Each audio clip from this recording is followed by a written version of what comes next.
પાટણ સ્થિત હેમચંદ્રાચાર્ય ઉત્તર ગુજરાત યુનિવર્સિટી દ્વારા આગામી 10 ડિસેમ્બરથી એઆઈયુની વેસ્ટ ઝોન વુમન વોલીબોલ સ્પર્ધાનું આયોજન કરવામાં આવનાર છે. તો આ 4 દિવસીય સ્પર્ધા 14 ડિસેમ્બર સુધી ચાલશે. તો આ સ્પર્ધામાં મહારાષ્ટ્ર, ગુજરાત, મધ્યપ્રદેશ અને રાજસ્થાન એમ 4 રાજ્યોમાંથી કુલ 90 ટીમો ભાગ લેશે. તો આશરે 1500 ખેલાડીઓ આ ટુર્નામેન્ટમાં ભાગ લેવા પાટણ આવી રહ્યા છે. તો ખેલાડીઓના ઉત્સાહવર્ધન માટે ભારતીય વોલીબોલ ટીમના પૂર્વ કેપ્ટન કેના ધોળકિયા ખાસ ઉપસ્થિત રહેશે. તો યુનિવર્સિટીના કુલપતિ કેસી પોરિયા પણ આ પ્રસંગે હાજર રહી ખેલાડીઓને પ્રોત્સાહિત કરશે. તો હેમચંદ્રાચાર્ય ઉત્તર ગુજરાત યુનિવર્સિટીના શારીરિક શિક્ષણ નિયામક ચિરાગ પટેલે જણાવ્યું હતું કે મેચોના સુચારુ આયોજન માટે યુનિવર્સિટીમાં કેમ્પસમાં 4 અલગ અલગ ગ્રાઉન્ડ તૈયાર કરવામાં આવે છે. તો મોટી સંખ્યામાં ટીમો હોવાથી રાત્રે 10 વાગ્યા સુધી મેચ રમાડવામાં આવશે. તો સ્પર્ધાના ટેકનિકલ પાસાઓ પર નજર રાખવા અને સંચાલન માટે ગુજરાતના પ્રથમ વોલીબોલ રેફરી ડોક્ટર નરેન્દ્ર ક્ષત્રિય ટેકનિકલ બોર્ડની કામગીરી સંભાળશે. તો બહારગામથી આવતી ખેલાડી બહેનો માટે રહેવા અને જમવાની સુવિધાઓ સુનિશ્ચિત કરવા માટે આયોજન સમિતિના સભ્યોની એક મહત્વની બેઠક યોજાઈ હતી, જેમ ખેલાડીઓને તમામ જરૂરી સુવિધાઓ મળી રહે તે માટેની વ્યવસ્થાને આખરી ઓપ આપવામાં આવ્યો હતો.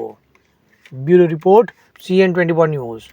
હવે જુઓ દેશ દુનિયાની તમામ ખબરો તમારી આંગળીના ટેરવે. ઉઠાવો મોબાઈલ અને Google Play Store પરથી ડાઉનલોડ કરો અમારી CN24 ન્યૂઝ મોબાઈલ એપ.